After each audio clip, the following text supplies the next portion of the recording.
talk about parking in downtown Missoula. My name is Linda McCarthy. I welcome you here on behalf of the Downtown Business Improvement District. I'd like to introduce Rod Austin, our Director of Operations. Just stand up and wave. He's been with the BID now for about 3 months. He will be instrumental in the implementation process. I'd also like to introduce to you Ann Guest, the Director of the Missoula Parking Commission. If you would stand up and say hello to everybody, that'd be great. And we have Tom Wilkins here, who is Chair of the Missoula Parking Commission Board of Directors.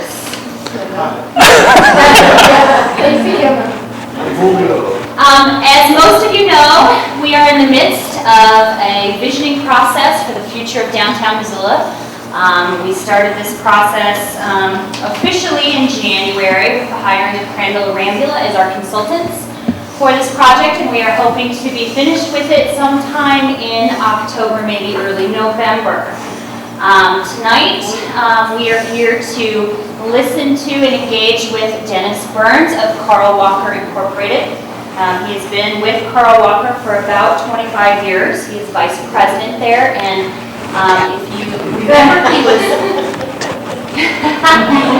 if you remember, he was in Missoula last summer to help us out about a discussion regarding parking fines, and we've decided that it would be best to really fold that into the master planning process. We are in phase 2 of the plan, and a number of you are here from the steering committee and technical advisory committees. I thank you for being here. Dennis is here to talk about findings and guiding principles, and to listen to your questions and concerns. So without further ado, Dennis. Thank you all very much for coming out. It's I don't know if it's a good sign or a bad sign that so many people turn out for a parking meeting, but I'm taking it as a good sign nonetheless. One of the things I want to get to pretty quickly here is just kind of what is the process and where are we in the process, just so that everybody kind of knows. We are the parking sub-consultant, one of several sub-consultants to the Crandall Rambula team. And we have released what we call our task report number 1, which is essentially the current conditions and a review of the current parking program. It's about, a 50-page document, and it's probably more numbers than you've ever seen on parking in Missoula, which could be a good thing or a bad thing. And we'll go over some of that very briefly just to give you a sense of what that document's all about. Hasn't been released yet, but is soon to be released, is what we call the task report number 2. And because the retail hotspot concept has been embraced by, in terms of the voting that you all did at the major Crandall Rambula first couple of meetings, as one of the central ideas and concepts that they're working on as part of the downtown master plan. We're working with them to look at what are the parking impacts of that retail hotspot on the downtown core area in particular, and the area that they've defined as the retail hotspot. So we'll go into that just a little bit.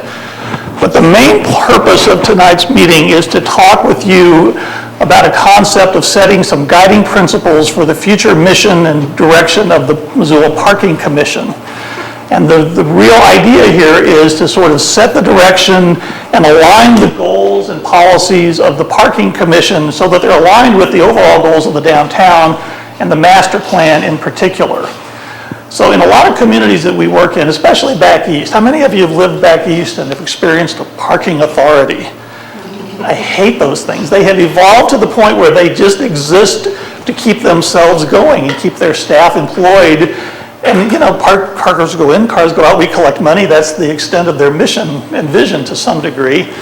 That's not what we want for Missoula. We don't think that's the model that we should be following. So what we're going to do tonight, and I decided that rather than starting with a blank canvas, that I had put together a very draft, set of guiding principles that we're going to then react to and talk about.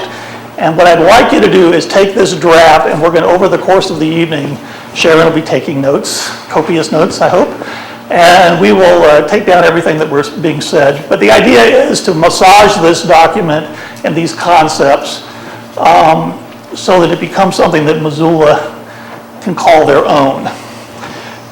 After that, once we have defined that, and there'll be several modifications going on about that after tonight, But after that, then we're going to get to the business of giving you very specific recommendations under this strategic framework of a set of guiding principles in terms of very specific actions that the Parking Commission will then move forward on.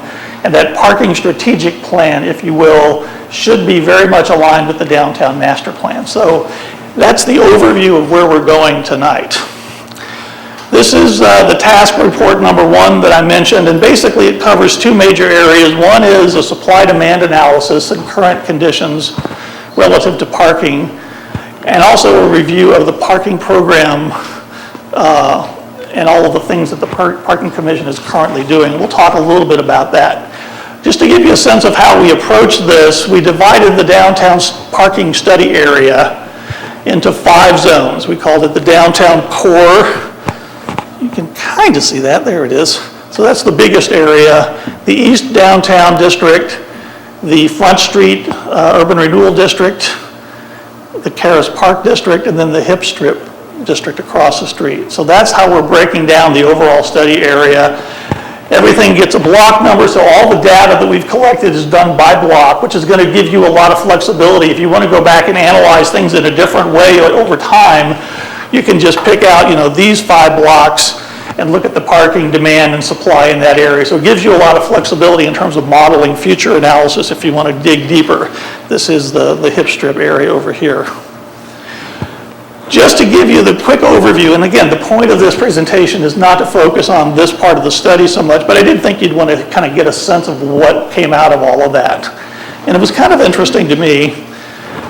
In terms of supply, in terms of overall inventory, you've got about 5,770 spaces, which is this number down here, and here it is by district.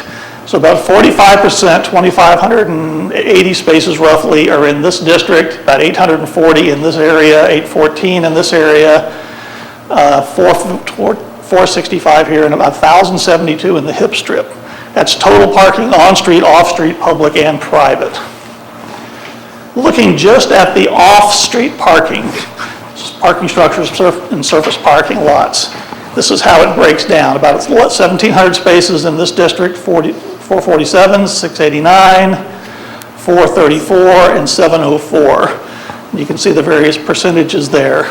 The breakdown by public and private is 755 public spaces, about 3,200 private spaces. Looking just at on-street, total of, 1,789 spaces down here, 872 in there, 393 there, 125, 31, and 368. So again, lots of numbers in here, percentages, but when it comes to utilization, again, we're just giving you the very tip of the iceberg here in terms of data. But the bottom line is that currently, you've got adequate parking supply. Does that surprise anybody? Just curious. A lot of times people have very adequate parking supplies, but there's a perception that there's a huge parking problem. Available parking at the peak demand period was 1,459 spaces out of your 5,700 spaces. Now, while this is very interesting, I think that if I want to leave you with any one message, it is that as we look at the phase 2 work coming up, as we look at what the potential is if this retail hotspot area comes to fruition and all of the proposed land uses actually come to pass, this scenario is going to change dramatically. And I don't want you to get complacent about this number and think that, oh, everything's rosy, parking is not a big deal. As we look ahead, that scenario is going to change, and we'll talk a little bit about that. Just one last slide on current conditions. This is the peak demand periods. We measured parking at 8 a.m., 10 a.m., 12 at 2 and 4. And not a big surprise, it was the early afternoon that was the highest demand. But even at the highest demand periods, for on-street it was 75% utilized. For off-street public spaces, 63, 63, and 63, and overall about 66% utilization. The other part of the Task 1 report was an assessment of the current Missoula Parking Commission programs. And we looked at their overall program, their residential permit program, the off-street facilities they provide, the on-street parking that they provide. their programs and rates, their parking enforcement programs, their management structure, their operating budget, their TDM and transportation alternatives activities, and their marketing programs. And I have to tell you that I do nothing but this pretty much all the time. I go from city to city to city and I look at parking programs, and I would have to say, you guys, your parking program here is much better than average.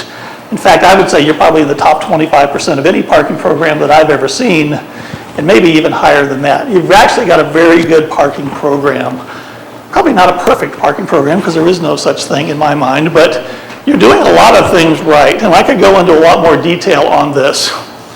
But another element of this current program assessment was a SWOT analysis. Some of you might recall that when I was here last fall, part of the reason I was invited was that some of the people in the community had read this book put out by the International Downtown Association, and I was the guy lucky enough to get asked to write the parking chapter, and I had to scratch my head for a long time to figure out what in the world I would write. But in the end, what I ended up coming up with was this idea that what makes the really good parking program stand out from the average parking programs, or even worse, the more typical parking programs. And so I came up with 20 characteristics. It was more characteristics than I wanted. It didn't seem like a lot more than I really should have, but in the end, that's what I ended up with. And based on that article in this book, that is what we based our SWOT analysis on. It basically followed that 20 characteristics concept, and it did a pretty significant look at the current program. And again, I have to say that overall the assessment was very, very positive. Where we are with the Task 2 report, and this is where we're starting to look ahead and look at future parking conditions, is Crandall-Arambula. This is sort of some diagrams from their retail hotspot. This is down at the corner of Patty and Front, where they're recommending one parking structure, and there's a second one down here on Block 5, as we call it, I believe. But if we look ahead and we look at the types of land uses that are being proposed, and we've worked closely with Crandall-Arambula, and we've come to an agreement on the parking demand ratios that we think are appropriate, and we've customized them for Missoula.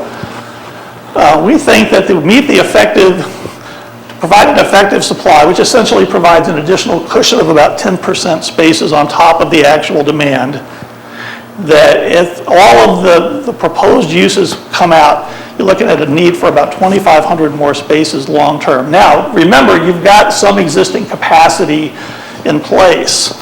And so what we're trying to refine, and why we haven't released this task report number 2 yet, is we're still working on the final parking number. But it's the 2 parking structures that Crandall-Arambula have proposed are looking pretty close to meeting that need. They may actually be a little conservative, but that's the work that's being done right now. And some of that, this is the first Interstate Bank building that's under construction. This is the Front and Patty site. This is the expansion to Macy's and the other project that's going on right across the street. One of the things we really like about this site is that it serves this block very well. It can also serve the hotel that we're in right now in the evening. It's a nice shared parking. Everybody know about shared parking concept? Basically different peak accumulation patterns, and with hotels peaking at night and office peaking during the day, you can use those spaces at night, and that's spaces you may not have to build. So it also could parlay into a future museum or public performing arts center, or even the use of the riverfront on the weekends. So good shared parking applications for that site. So we're very excited about that site. We think it's a very well located site. The size and shape and footprint of the building are things that are still being looked at. But that seems to be a very positive direction, and probably something that I think you're likely to see come out in the ultimate report. The second one depends a lot on all of the different development opportunities that are being looked at down here. But we're looking at possibly something like a 610 space garage down on this end of the retail hotspot area. So those are some of the things that we're looking at for task report number 2. Now, another thing that I think is ready, and I'm more than happy to send this out to anybody that would like a copy, so just let me know at the end of the presentation here. But one of the elements in this task 2 report is something that we put together called a retail parking strategy. How many retailers do we have in the group tonight? A couple? Well, I think that you're going to like a lot of the stuff in here because we took a very specific look at what we think a successful retail parking strategy in a downtown environment is. And that part, I think, is ready for distribution and is certainly ready for some comment from people like you. So that's something that I would be happy to share after this meeting if anybody's interested in seeing it. It'll come out in the task to report soon enough. Most of you know Scott. He's a local guy here. Scott is, actually was one of the guys that read my book and advocated for me coming to town. And he sent me his top 11 parking concerns. And I put this slide in here, not because I don't really want to talk about these tonight. That's not the purpose of this meeting. I do want you to know, however, that we're aware of these concerns and that we're aware of other input from the community. This stuff will be addressed in the parking strategic plan that comes after the guiding principles part. So almost everything that's in here will be addressed at some point. I only put it in here because I didn't want us to get distracted from the main purpose of this discussion tonight, which is to talk about these guiding principles for the parking program. So I'm going to launch into this draft. Again, one of my thoughts was originally to come in here with a kind of a blank slate and let you guys help me craft this concept, because I'm always surprised at what communities come up with when we try that approach. But it's kind of an obtuse concept, and it was kind of hard to get my hands around. And I've been doing this so much lately. I've probably done this in 10 communities now, and it changes every time I do it. So I thought I would give you the benefit of my experience in the last 10 cities I've been in. So I drafted this initial stab, and I'm going to walk you through it. Feel free to stop and ask questions along the way, but we'll have more discussion near the end. Any questions about where we're going and what we're doing? Yeah. I didn't get where you said that parking structure was at the other end of town that's going to add 610 spaces.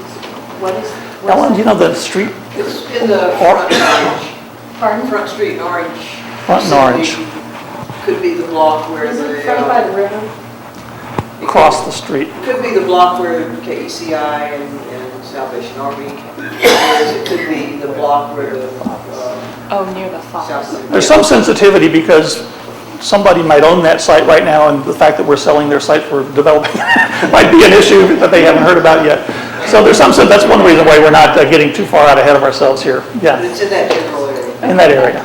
I was curious to know what are the 5 top of those 20 characteristics you say that apply to Missoula's pretty good parking program?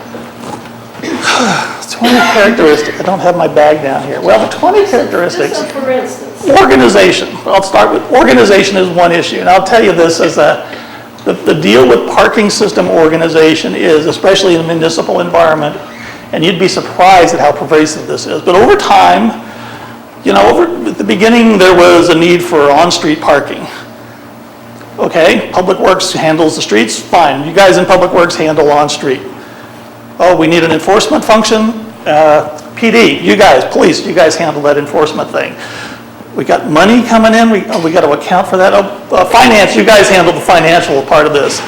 We have an off-street facility, facilities group, you guys manage that for us, okay? And it just becomes this horizontally fragmented thing where they may be doing a wonderful job managing their little part of the system, but they're not seeing it all as part of one big system, and they're not managing it as a system, they're managing little pieces. And they don't even see that the rates on-street have an impact on how people utilize the off-street or vice versa. Or they don't see what the impact of parking fines or rates are on the economic development or the retail success of the entities downtown, the merchants downtown. So a vertically integrated model where there's a head on this monster that sees on-street and off-street and enforcement, and maybe even transportation and demand management and transit, heaven forbid, sees all those stuff integrated as one operating system in support of something bigger than itself. That's the organizational piece of that 20 characteristics. And that's why I said the parking commission that you have here is pretty well vertically integrated compared to most communities. So hooray, and that's usually one of the hardest things to fix because they get such turf issues and revenue streams can't be mingled, and It's hard to fix that. We're doing it in a lot of communities, but it's a lot of work. But you don't have that problem here. That's good. Enforcement. You actually have a very aggressive and very consistent enforcement program. You may not necessarily agree with some of the fine structures and how they're currently configured, but the fact is that you have a very well-constructed, very successful, generates a lot of revenue back into the system.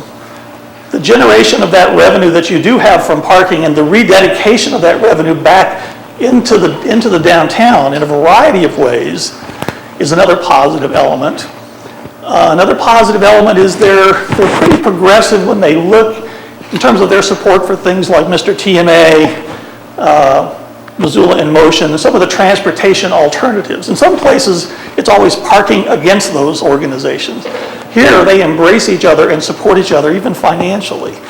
So those are just some of the things that popped out to me as being very positive in terms of having a platform to build on. So, any other questions? I was just curious, some of these I haven't heard about, so is this in your report, like exactly how the money goes back into the community? Because it wasn't my understanding that the purpose of parking was to generate income. That didn't seem to be something that was... It's in the report. It details how, it's got even a whole thing on operating budget and where their money comes from and where it goes, so it's in there. So is a part of what you talk about, one of the first things you write in everything I've read that you've written, and I've read quite a bit, is about transparency. And being an outsider and not really being aware of this, I didn't see transparency. And I think that when you were suggesting this, I really am curious where you got your information if it's not accessible to the public. It is accessible to the public. It's on the Downtown VID website. The address is... Actually, it's not. The first place I went to was your website. And actually, I don't know about the downtown site, but I do know that the parking site, the last time I could even get meeting minutes, as opposed to other departments in this community, was clear back in March of last year, and this was last summer that I was looking. So I just wonder if you have more access to this information for your report, and if that's put into your report, because when I was researching, I didn't find it. That's why I'm curious about your report, how you came up with this stuff. They were very open with data to us, and it's what we got, we summarized in our report. So I don't think that that's a huge issue. I do think that bringing up the issue of transparency is a good thing. I do think that one of the recommendations that we've already talked about and something that we'd like to see is a production of an annual parking report. That's kind of a standard thing for parking authorities and different, kind of what I call best-in-class programs, to produce something like that. And I think that for programs that are doing a lot of the positive things we just talked about, it's really about, one of the things that parking programs don't do very well, in my opinion, is celebrate their accomplishments and how they're contributing back. Now, in some cases, that's because they're not doing much of that. But there are even programs like Boulder, which is probably the best program in the country in terms of how they've contributed and really understand and are sensitive to the community's special needs and desires and what they want out of life. Boulder, that I love the fact they say Boulder's 25 square miles surrounded by reality, because they know they're different. They want everything to be green and clean and nice, and their parking program does a lot of things. Now, Missoula also does some of the very same things that they don't ever get credit for. Boulder gets a lot of credit nationally for their EcoPass program. Does everybody know what EcoPass is? Every downtown employee in Boulder gets a free bus pass, funded by parking revenues. Right. Did you know that the same thing is true in Missoula? Missoula does that, however, there's no transportation for those employees to get.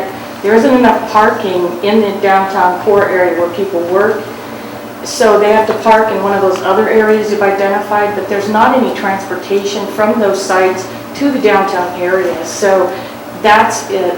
While they provide that, it's really not that usable. And the public transportation here, because I'm dependent on it, is very limited. It only runs every hour, and it stops at 7 o'clock where people work much later. So, I mean, I came from Portland where we're really spoiled. You're spoiled, public transportation. I'm saying that, but that's an issue that well, they provide that. If it's not valuable, then you haven't really provided a value. You've just provided something. It died. It got hungry. Power wasn't plugged in. I think he makes some good points. And the point there really for me is, A, they're sensitive to the kind of things that can be accomplished. Is there room for improvement? Absolutely. What are some of those things that could make this program more effective? That's where I want to get to in the end. Yeah. So that's where I think we're going here. If we can get the technology to go out there.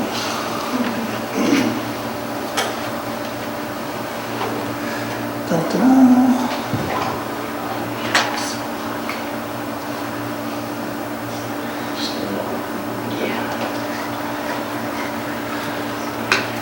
That was a great comment, and I really like the idea that you've identified some specifics in terms of areas that we can improve. So that's the kind of comment I'd like to get to here as we go along. So don't be shy about bringing stuff like that up.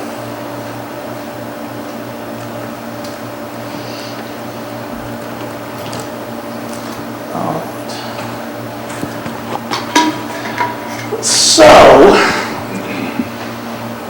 let me just talk to you briefly. I think I've kind of laid it out for you in terms of what we're trying to accomplish with these guiding principles. The bottom line here is that this idea is that we want to create a comprehensive approach to parking. That's the first key.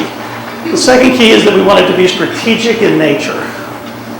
At the end of this, if we do this well, you will have an overview of a program framework that is going to make a lot of sense, and you're going to go, well, obviously we want all that stuff. But it's going to give you a framework that's going to make sense to you, hopefully. The other thing is that it needs to be responsive to the needs of the community, exactly the kind of things you're talking about. And then align with the larger community strategic and economic development goals. That ties us directly back to the downtown parking master plan. So that's kind of where we're headed. We want to encourage parking and other transportation resources. So think about this as parking and access. Actually think about it as access management, more than parking management. We want to broaden our view of things. It's really about access to downtown, not just parking in isolation. And we want those facilities and resources, those access management facilities, resources to be supportive and facilitate whatever we prioritize as our economic development goals. And also possibly some prioritized user groups. We've got a lot of different user groups we need to serve, but we may need to come up with specialized programs for certain of those groups. We want this to be a foundation for near and long-term decision-making relative to parking management and access strategies. Ultimately, we want this to support and facilitate and contribute to a sustainable and vibrant downtown. In the end, I come back to that over and over again. Everything that we do should come back to be supportive of a better downtown. How can we make downtown more user-friendly? How can we make downtown more successful? How can we make it competitive with the suburbs? How can we make it a unique and interesting and a place that people want to be? So that's, in all of the things that we come to, that's exactly where I come back to. And finally, it needs to be integrated and comprehensive, and it needs to be supportive of economic development and regional marketing strategies. Okay, so here they are, the top 10. The 10 strategies. We haven't built this up enough. Now, we'll talk about where we think that you've got some real strengths to build on, or whether we think that this is an area that really is going to need a lot of work here. But organization and leadership, we talked about this a little bit already. That vertical integration element that you already have with your parking commission. The only thing that I think that is a little weak here that we might need to bolster a little bit is the planning, the parking planning function. I would say that there's not a huge emphasis on parking planning. It becomes an incidental thing that we think about from time to time. For me, planning, of course, I'm a planner, that's an important element to me. So, but again, this also involves not just the MPC and their board of directors, but it's reaching out to stakeholders, but also local community officials and getting them engaged in the process and having them be supportive. So the key decision makers in the community need to be part of this. The other thing here is kind of dedicating parking revenue streams under a single organization and then managing those revenue streams. Now, one of the things that concerns me looking ahead is if we think we need 1,000 more spaces in the next couple of years to support this master plan, I see a very well-managed organization with a couple $1 million set aside. They're in the black, they're operating in the black, which is huge. Let me tell you, most parking systems are subsidized by the municipality to a large degree.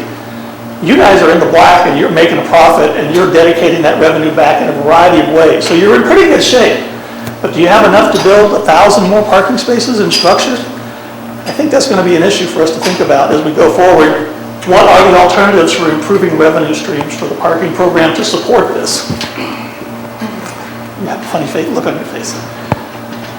This also ties into the whole idea of planning, urban design, and policy development. One of the things that I really like to see, and one of the things I hate to see, and our company designs parking structures, but what I call an old-style parking structure that basically deadens a whole block in downtown. We want to see active street uses. We want to see retail on the first floor. We want to see a facility that's going to contribute in more ways than just providing parking infrastructure. We've got a whole presentation on how parking can be a platform for other types of development. In Vancouver, they wanted more green space and parks and open space and community gathering spaces. They built a huge government complex. The top of the parking deck was all park with an ice skating rink. You seen that? It's gorgeous. It's just right in the middle, like this little gym right in the middle of downtown. In Charlotte, the CEO of Bank of America said that at best, well, parking is essential, critical infrastructure for the downtown. But at best, it's dull and gray and boring and utilitarian. At worst, it's downright dark and scary and dangerous. How can we change that? He engaged local artists to create wayfinding and level theming concepts that have brightened up and just made these places little art galleries, basically. It's a wayfinding, level theming program done by local artists. So you've engaged the local arts community and you've made your facilities more interesting and colorful. And it's just, they've got 5 or 6 structures like that and they're just fabulous. So if that's your goal, is art activation and making downtown a more interesting place, that's one way to do that. Plus people just feel safer in those constructions. There's a bunch of different examples of how you can use parking as a platform to achieve other things relative to urban design. But the proactive planning function I think is critical. Integration of effective urban design principles as it relates to parking projects should be strongly supportive. I know with some of the people in this room, you're not going to have a problem with that one. So, another thing that parking programs don't do, the things that the best ones do very well, is have a branding and marketing element relative to their parking and transportation programs. It just kind of gives it a sense of identity. It makes people aware that there's a well-managed program out there. Smart Park. That guy's called Less Parking. You know this from Portland. Yeah, very familiar. It's very Portland, by the way. In Boise, they adopted a first hour free program, which has been very successful in helping the downtown have something positive to market outside of themselves. And we just we put them on a 4-year rate increase cycle. And the one thing that the Parking Advisory Committee said is, we'll support almost anything as long as we can keep the first hour free. And so they really thought that was valuable. They have actually increased sales in downtown. They've doubled retail sales in downtown in the last 5 years. Now, is all of that because of first hour free? I'd love to take credit for that. I don't think so. There's a lot of other very good things going on downtown. In Tempe, where they don't have a municipal parking system, they basically put a management overlay onto all these private facilities and they manage it like a public system. So they branded it, they have a common validation program, common signage and wayfinding. It looks and feels like a public parking system to the occasional visitor, but the revenues are just managed by one entity and they get dispersed back to the private owners. But they realized that that was a missing element in their downtown, and that was a creative way that they came about to deal with that. So that's kind of what we mean by marketing and promotion. Community education is another key element here. Making people aware of, making people think of parking as a positive asset and a marketable asset for downtown. Community education regarding parking and access issues needs to be prioritized. Several examples of how they push out really good educational materials relative to parking concept. Metro is doing it in Portland, Transportation Commission in LA is doing it, Toronto did a great job with theirs. So there's lots of examples and lots of good tools that we can share with you relative to that kind of thing. Effective management and community collaboration. First of all, you could write a whole book just on effective management of parking. We could spend all day talking about this because there's so many little things that go into this, whether it's revenue control, enforcement strategies, facility maintenance and cleanliness, all kinds of things go into this. It's sort of when I used to run parking systems, it was always my baseball speech. We're never going to make a low sharing if you can't turn a double play kind of a thing. So you got to get the basics right, and you got to do a good job with those. So there's a whole world of that kind of stuff to do. It also ties into listening to your customers, however, and I think that that's an area that any program can do a better job in, especially in terms of making people appreciate this comprehensive and integrated approach to parking. Speaking of integrated approaches, the idea that we have integrated access and mobility management as a core element and kind of a park once strategy that promotes linkages to other forms of transportation and supports positive urban design guidelines to enhance the pedestrian experience. All that stuff to me gets rolled together in the idea that parking, it's more than parking. Don't think of parking in isolation. Think of it as part of an integrated access strategy for downtown. And again, you guys are going to die when you see all the recommendations that come under all these because you're going to go, where do we start? So after we get to that point, the idea is going to be picking and choosing and prioritizing the things that we really want to tackle first. You're not going to have any shortage of things to do, trust me. This has been another one of my pet projects the last few years, besides the organizational stuff that I've been working on. The idea that parking can be an economic development strategy for a downtown is critical. Part of this has to do with aligning with your overall downtown master plan, being more collaborative in your processes, and involving other downtown agencies. Now this is another thing. You asked about what some of the things I think are doing well.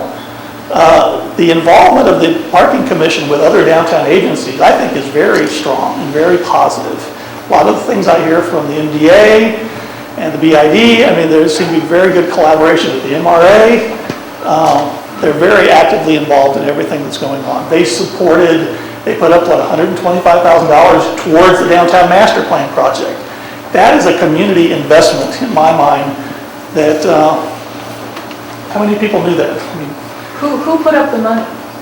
the Parking Commission. The Parking Commission put up $125,000, is that what you said? Toward the downtown master plan. You named three different organizations, so I just wondered which one put up that money.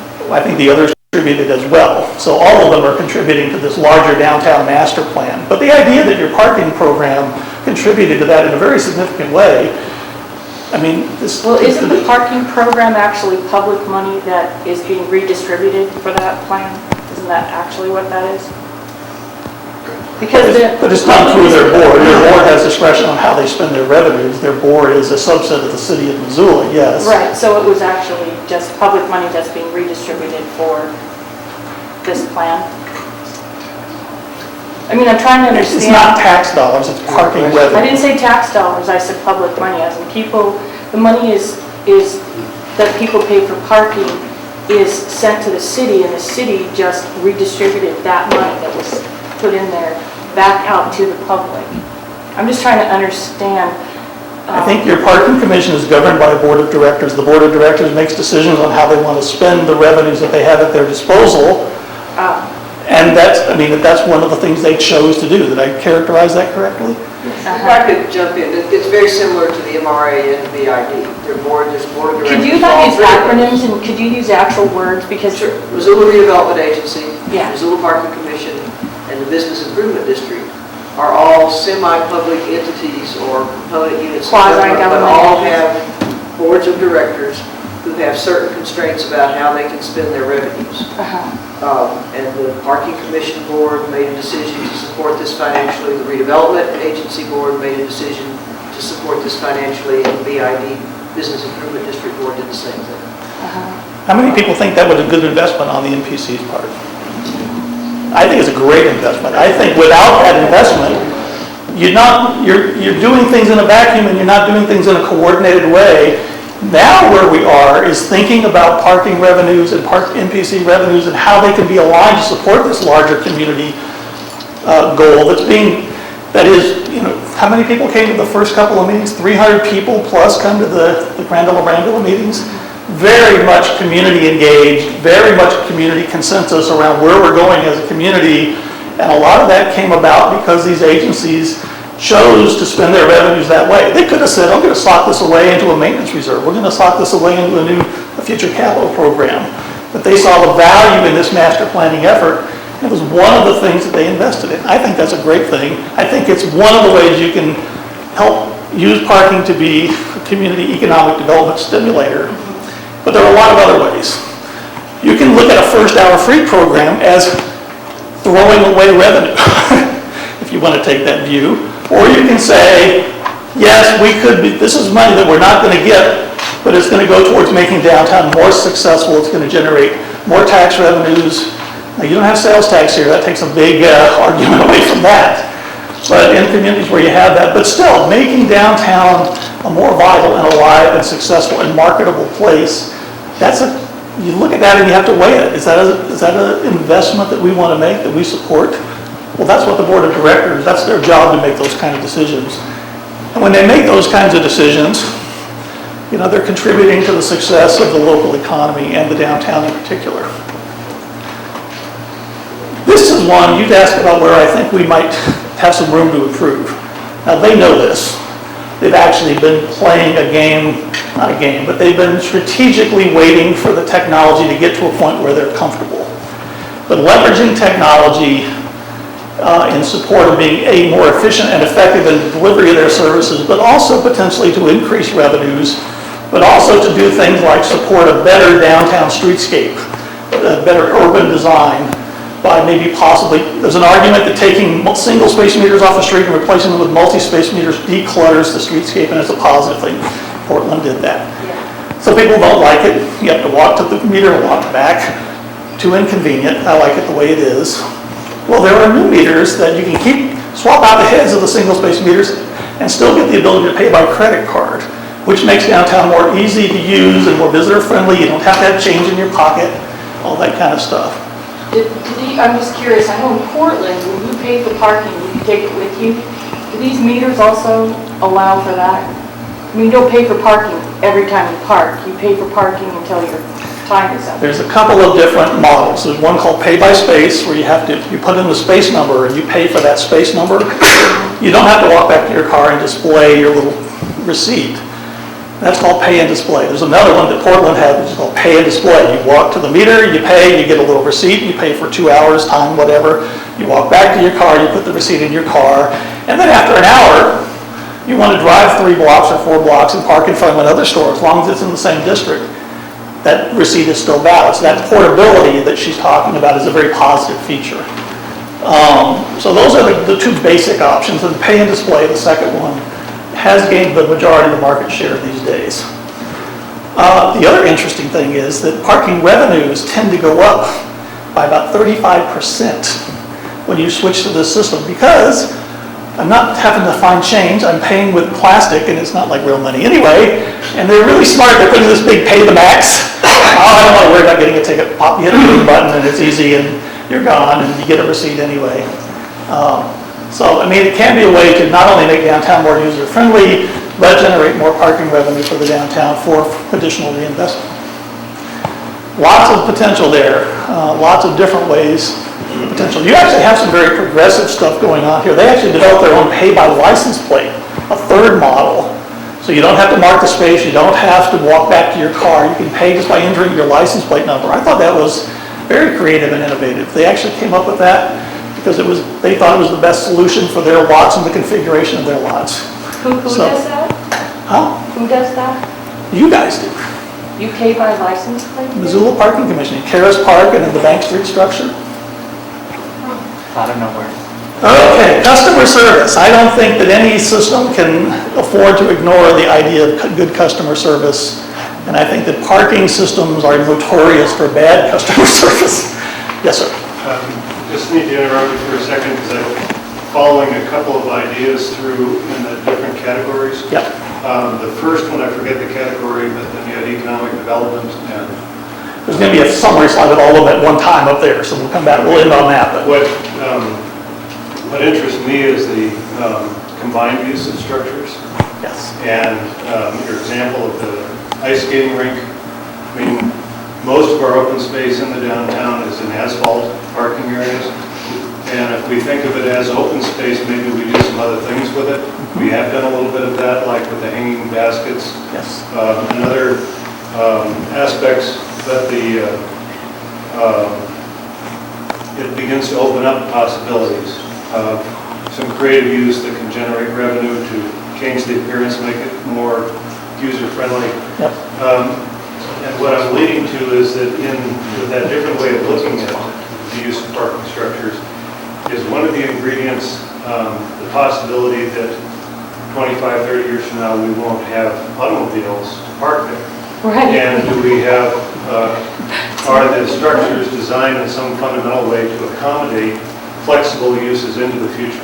Interesting question, and that actually came up. We just gave a presentation at the International Parking Institute on green parking. Can parking be green?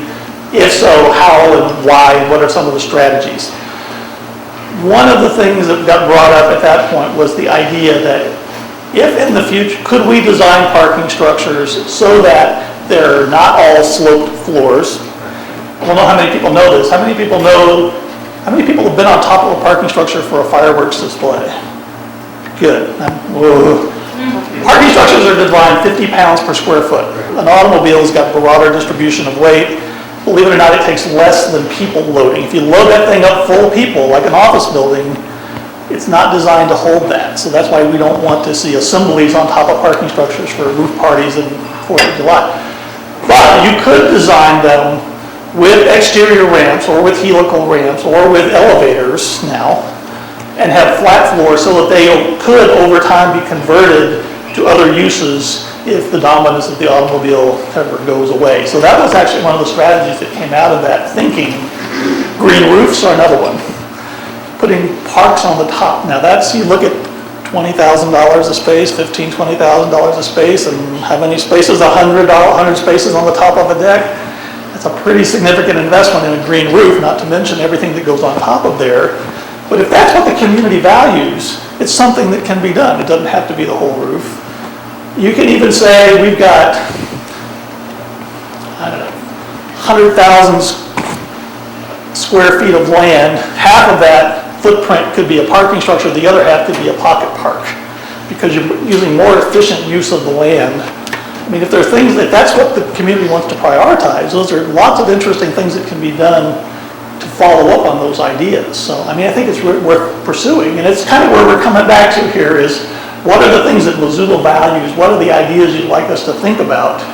And how can we build a plan that would incorporate some of those concepts? Yes. Did you say $20,000 per parking spot structure? The average in the U.S. right now is, the average, $13,500 for a normal open-air standalone parking structure. The low grade's 1.5 to 2 times that. Yeah. Is that the cost of construction or the revenue generated? Construction cost, excluding land costs. So, Excluding land? excluding Given the land. cost of land right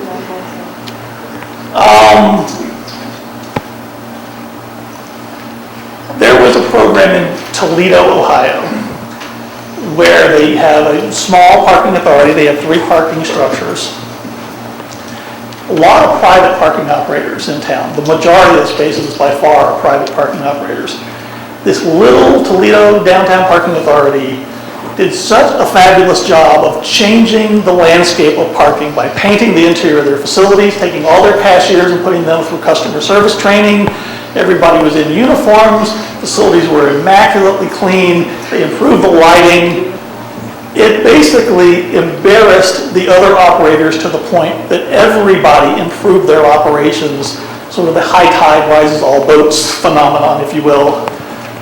But you can make a difference on the entire downtown just by one program implementing changes like this and showing that what good customer service, offering an amenities program.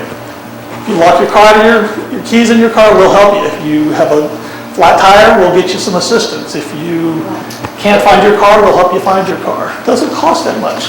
Are you familiar with other progressive and innovative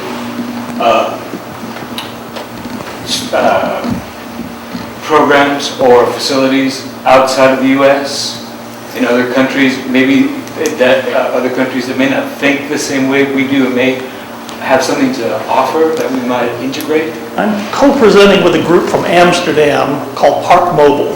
Now, they're a technology firm, but they are transitioning all of their permit parking and all of their reserved parking and even their on-street parking to all pay by cell phone.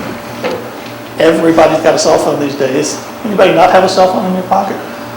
2. Okay, well, you guys have to go the old route. But that's kind of innovative, and they have saved tons of money on the operating side. Very efficient operation. Everything is well documented. They've got good documentation of everything and lowered their operating costs significantly, and their customers love it.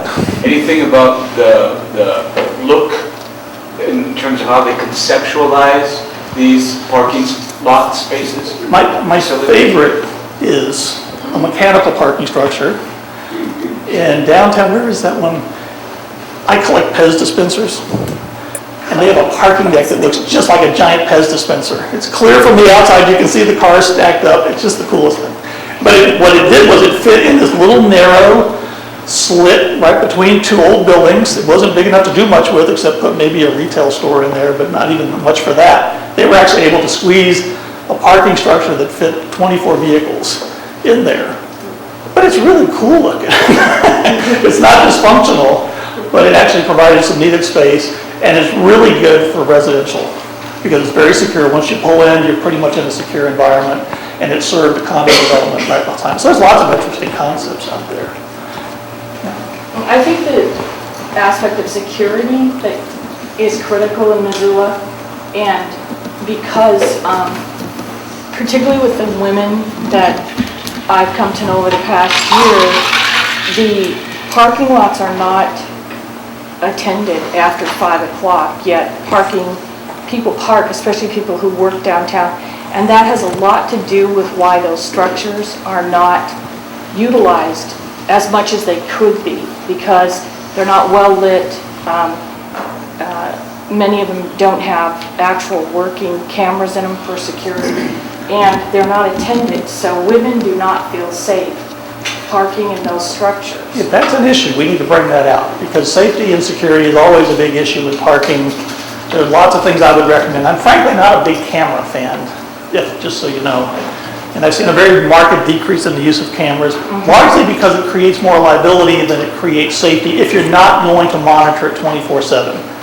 You've got an active monitoring function in place, great, but a lot of places can't really afford that. They put cameras up that gives the feeling of safety, and then something happens and they have to admit they're not really monitoring it, and then they're more liable than they were, and then they end up paying somebody $2 or $3 million, which there goes your parking structure for the next 5 years. So. Right, but I do know that in Portland, the structures are occupied by someone the entire time that the structure is open to the public, so, and are very well lit.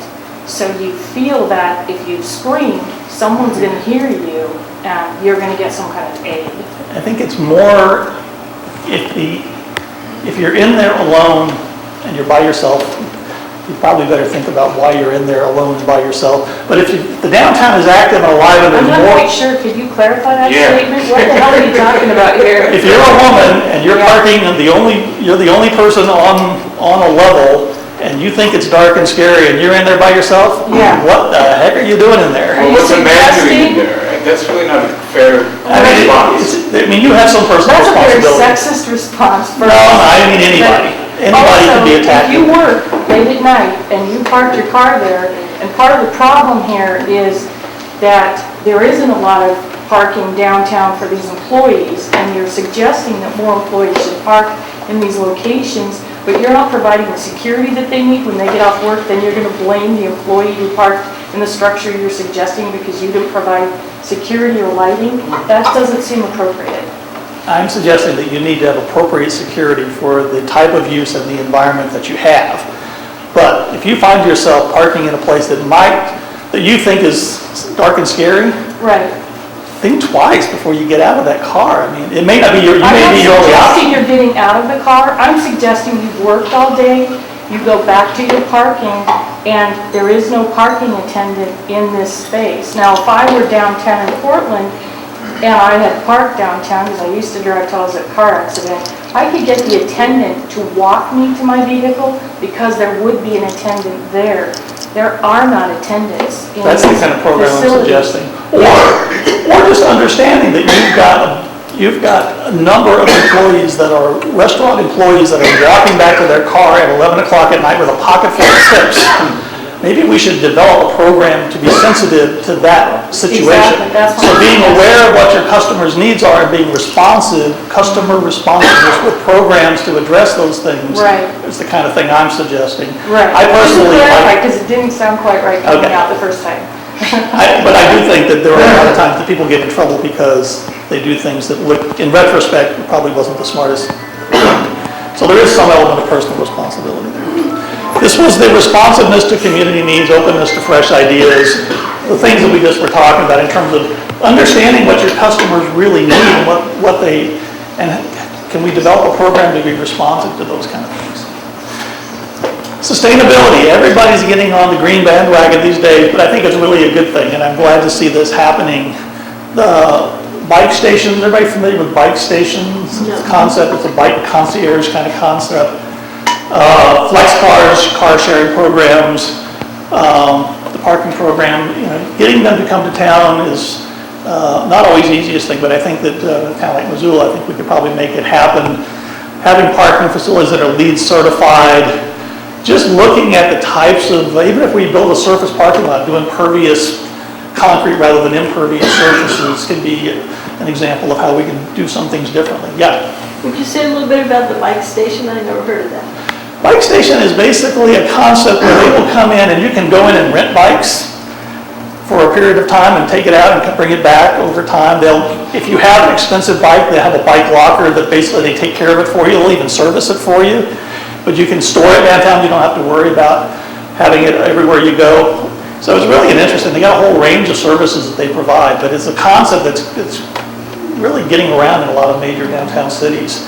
And it's the kind of program that I think a parking system that's thinking in an advanced way and in a creative way and a progressive way can adopt and support, maybe even financially be a part of that. They can dedicate a few on-street parking spaces to car share programs to facilitate that kind of thing, especially in support of downtown residential. There are so many areas when we come out with this plan, we're going to need to be thinking about what are the needs of residential. If we want to promote downtown residential as an area of growth, just like retail and just like other areas, we've got to come up with specific strategies. And all of this can also lead to reduced vehicle usage, reduced parking needs. Maybe we don't need to build 1,000 spaces, maybe we only need to build 600 spaces if we support these other types of programs. But traditionally, parking programs have been more focused on the supply side and less on the demand side. We're suggesting that they should take a more comprehensive look at that. Finally, believe it or not, we're almost at the end. Funding and fiscal responsibility and accountability. In the past, this was a big deal for parking because largely parking was a cash business. That's changing a lot as we get more into online payment systems for permits and for fines and fees, but also with credit card acceptance and facilities and those kind of things. But still, there are a lot of programs that if you ask to see, I want to see all of your facilities, I want to see all the revenue streams and all the expenses, they can't even provide a consolidated operating expense statement a lot of times. Right. Especially if they're very fragmented, as some of those other programs that I mentioned are. Again, not a weakness of this system, I don't think. Excuse me. It is absolutely a weakness. And that is from personal experience in that we were provided crazy numbers and nothing concrete. over and over again. So I don't know what, that's again, I don't know what you were provided, but the public, when they were requesting this information, were told on numerous occasions that the numbers weren't available, that these weren't the true numbers, and I would say that fiscal responsibility in your vertical model, perhaps that is a flaw of a vertical model, because when you have a variety of organizations involved, you have accountability because you have outside influence. I think that that may be one of the flaws in the organization here, is this vertical model that you feel comfortable with, because I don't see that there is, as you state, transparency. There absolutely should be. This is a public entity, and as a public person, you should be able to get that information, and it should be solid, good information. Well, I don't know what you've seen. I know what I've seen. Right. I don't have a problem with what I've seen. In fact, I think it's better than what I've seen in most places. Great. But again, I'm not sure what you've seen, and I'm not sure. Nothing. I mean, I could show you what I've seen, and it wouldn't absolutely not be what you've seen, because I could give you 5 or 6 different examples of what I've seen. That is not fiscal responsibility, and I know it's a sensitive issue and probably one that you don't want talked about in a public space, but I do believe that there is a responsibility to the community. I don't mind talking about it. In fact, I would encourage you to talk about it, because what we're trying to do here is frame up the kind of a strategic framework that where we want to see a model that is going to work for this community. If that's important to you and to the community, that's something that they need to work on, and they need to make sure that it's going to be meeting your needs. Again, what I saw, I thought was better than what I've seen in most places. So, well, I'm curious where those numbers came from and why they were so difficult to get for the public that lives here, but they could be provided for someone from the outside as a consultant. I can't answer that right now. I'm sure you can't. I'm saying this in a public forum because it's an issue. But it is important. I think everybody hears that accountability and that fiscal responsibility. Right. Again, from what I've seen, it's a well-managed institution. It is in the black, which you cannot be said about most of the parking systems that I see in the country. Well, then again, you have to wonder if it's in the black, why was it so difficult to provide numbers? And are those numbers true numbers when, for the last year, those numbers haven't been available? I'm just saying, there's no transparency here, and this really needs to be looked at. Point has been made.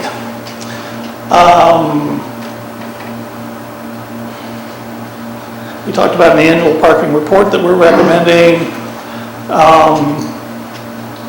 Again, the idea here is overall, we're trying to get the parking system to be a contributor to this idea of an ideal downtown. And there are lots of interesting and very positive examples out there of how parking systems are playing a very positive role in helping communities achieve the kind of things that they want to do. Now, as the foundation for this near-term and long-term decision-making, that's kind of what we want these guiding principles to be in terms of implementing these access and management strategies. We're going to get started on this. We're going to try to make sure that they support economic development and the vitality of downtown. But this is a process. This is not something we're going to snap our fingers and be done with. It's not a one-time task. It takes teamwork from all the agencies we've talked about and from participation from people like you. And they should be built on a consensus nature. And so that's one of the reasons we're having this meeting tonight. So that's kind of where we hope we're going with all of this. These are the 10. Now I could think of half a dozen other possible categories that we might throw on the board. And if there's anything that's missing of it, you don't think that we can shoehorn in some idea that you have under any of these, we're open to discussion on how we modify this list, how we make this our own. We'd be happy to email this presentation to anybody that wants to see it. So if you want to email comments back over time, that kind of thing. We're going to be working on this over the next month or so. So anything that's obviously missing, I guess, would be a first place to start. Yeah. Yeah, I heard you at City Council, and my understanding was you were talking about parking strategies being an integral part of traffic management and traffic planning. That's not certainly a quote. I was thinking more transportation than traffic, although I think traffic is related. Yeah. And I'm wondering if the only solution that we're seeing is building more parking spots that we subsidize to the tune of $1,000 $1,000 a year per spot? Well, I think it's kind of now that's an interesting point, because at some point, all of these strategies, it's kind of a balancing act. And again, it depends on what your ultimate vision is. Because to some degree, providing enough parking to make the downtown successful from an economic development standpoint, lenders, for example, no matter, even if you have a parking maximum or a zero requirement for parking, the bank will not lend you the money without X number of parking spaces as part of a development, because they don't think it's a viable project without it. Similarly, downtowns like Boise that have used the kind of, we're going to build parking infrastructure in advance to stimulate interest in development downtown, which has been a very successful strategy for them, by the way. That was a tool that they use as an economic development strategy. Probably not the approach that a Portland would take. Probably not the approach that a Boulder would take. Boulder has taken the approach in the past, although they're modifying their approach. Their past was, we're going to limit the amount of parking, we're going to charge a lot for it, because we want to disincent in single occupant vehicle usage. We don't want to overbuild our streets, because we don't like what that looks like and what that feels like, and what it, from a congestion standpoint and a traffic standpoint. And so the amount of parking that they had, and they dumped tons of money into regional transportation systems and buses. That's their community value, that's where they invested their money, that's the strategy that they use, because that's who they are. The question for you is, who is Missoula? In the end, though, they're back to building parking structures in Boulder, because they need to stimulate a certain amount of development in certain corridors there. They're also building parking in conjunction with transit stations, and they're integrating those two uses, so they're getting a shared use. So they think they're doing it in a smart way. But there is a balancing act here. It's a little bit of parking, a little bit in transportation, and the transportation piece has to be there before the parking piece, before you can start taking parking away. If you don't have the options for people to turn to, you can't just deny them service and access. Yeah. Right, but should we be subsidizing? I mean, county employees can park for 50 cents a day, Forest Service employees can park for 50 cents a day, and the best parking spots in Missoula, Romer's Tires can park, their employees park for 50 cents a day right next to their business. Should we be subsidizing that and calling that a transportation management plan and trying to talk about vitality in the downtown business area? Well, that brings up a whole other interesting category, and I'm dealing with that with the state of Nebraska right now. There's basically we call it kind of a culture of entitlement. I'm entitled to free parking here. I've worked for you for 20 years. I've always had free parking. I'm going to always have free parking. It's hard to change that, but I think over time it needs to change. How many people here would support raising parking fines and parking rates? Your parking rates are incredibly low. How many people don't want to see fines and rates go up? What's the point? Why? Why would I not? Why would you not want to put the disincentive on parking and get...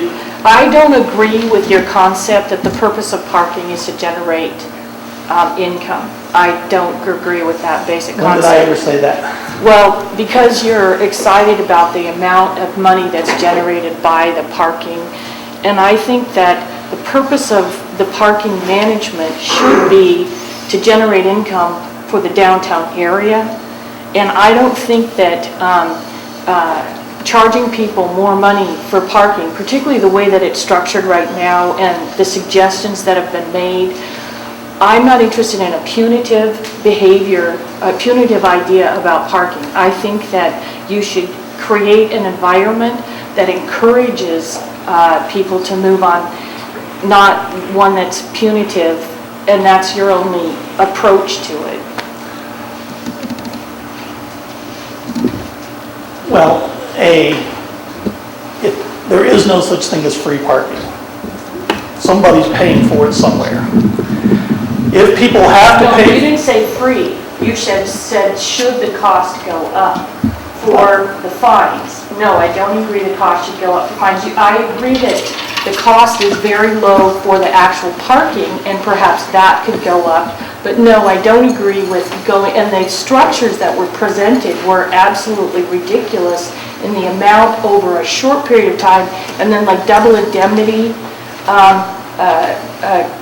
If a person makes one mistake, then and a second mistake, all of a sudden they're into this huge amount of money. Those were so negative that I don't think that that will help build the economic development in downtown Missoula. I will tell you my strategy on parking fines, since you're bringing up fines. I was actually talking about parking rates, not fines, but rate fines, my strategy, my idea is what is the real problem that we're trying to solve? The real problem is those repeat offenders, those long-term parkers taking up what we are dedicating as a short-term parking resource. Right. We want them to, it's a very valuable, very limited resource that is critical to the success of the merchants downtown. That needs to have turnover. To make that turnover, we need some level of enforcement. But what I suggested was a more tiered approach so that the occasional violator, the guy that's coming downtown for the first time in 5 years and has such a good time that he forgets that he's parked at a meter, and he gets whacked with a big fine, that's not doing you any real good because he's not the real problem. But to make it more forgiving on the front end, more punitive on the back end, where the real problem is, the people that are paying those fines are the people that are the problem. Joe Citizen that's following the rules doesn't pay a thing. But those people that are the real problem, that are taking up those spaces to the detriment of the merchants, if that's what you're trying to solve, that's how I structured my fine approach.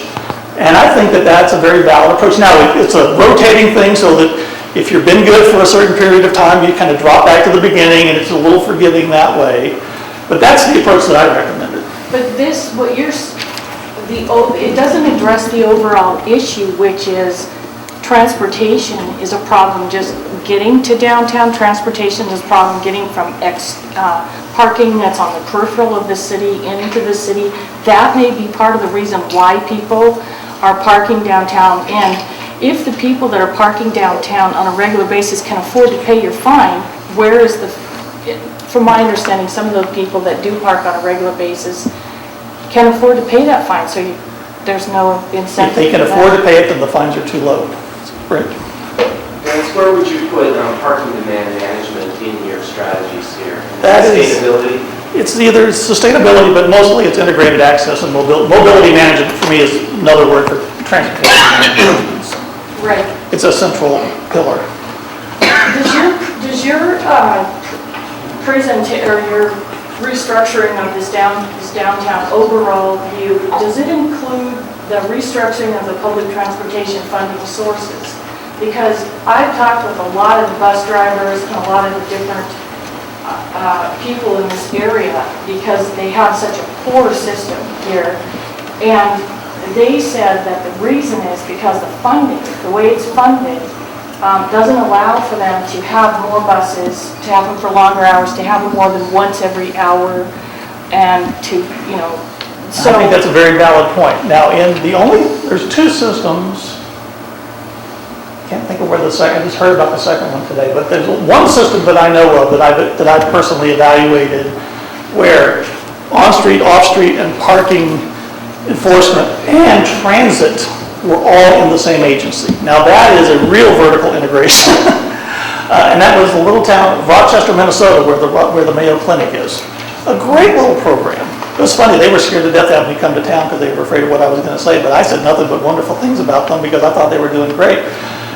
But that is a very valid point. Now, does the parking commission, does people want to see having them take over the transit agency? That's a big step. But no, I'm not suggesting that at all because I don't have confidence in that organization. But what I am saying is that how long have you been here? The financial structure, it really isn't so much about how long I've been here, but how well I'm able to research. And I'm a very good researcher. What I do know is that the person who manages the bus system now came from Portland. She's very familiar. And I actually had a long conversation with her, and she's the one who really informed me, as well as some other people that I talked with afterwards, about the fact that they are funded so differently that, and I'm not suggesting that, ever suggesting that they take over the bus system. I'm suggesting that if the part of the solution to the economic development of downtown Missoula is to improve their transportation, you have to change the way that it is currently being funded. And are you, in your report, putting anything in there about a change in how it's funded so that you actually have better public transportation, which will cut down on parking downtown and provide more public transportation? Yes. The answer is yes to that. Yeah, that's my question right there. And that's summed up in the transportation planning process that we've got going on in Missoula right now. So it's really an integrated approach, and transit is very well supported. We're working really hard to improve our transit system. So that's And the really Parking great to Commission think that has it will been change. really active in participating in that as well by, and one thing the Parking Commission does is they cooperate, work with the Downtown Association buying free bus passes for all of downtown. Right, which also I discussed earlier are not helpful when the buses stop at 7 and people work until 12. I mean, again, I'm spoiled. The buses don't stop until 2 o'clock in the morning. The bar's closed, you've got to ride home if you're drunk. And That those is are the in the case here. transportation plan that's going on right Yeah, now. yeah, so that's what I'm I encourage you to, that'd be a good forum for that comment as well. There is a different form besides this one for that? Is that what you're? Yes. Yeah, thank you. Yes, sir. You mentioned that the abusive parkers is detrimental to the merchant. Well, a lot of these parkers are employees of the merchants. A lot of times they're merchants themselves. But that gets me back to one of your earlier slides. At 8 o'clock in the morning, almost 2/3 of the parking downtown is taken. So at 8 o'clock in the morning, those are employees. So what this is telling me is this is a problem between merchants, not the public. So maybe the merchants and this building right here, they had to hook up together to build a parking garage for themselves, unsubsidized by the taxpayer, because it benefits them to open the parking on the streets by taking the employees off. Why should the taxpayer have to make that funding? And the other part about that is you mentioned the parking commission's in the black. Well, the parking commission's in the black because I can't say majority, but a lot of their parking is maintenance-free leasing. And if the parking commission was an entity of the city government, it would create an open forum for the people of the city to air their beefs and would get rid of a lot of the leased parking. What's wrong with leased parking? There's no parking for the average citizen. You can't even park down at the carousel. It's all leased. 63% of the parking is occupied. That means 40-something% of your 5,700 spaces are sitting empty at peak times. You've got plenty of parking right now. Where is it? You told me 600 spaces were open at 8 o'clock in the morning in one of your slides. 600 out of 1,300. On-street spaces. That's right. That's being taken up by employees. This is a merchant.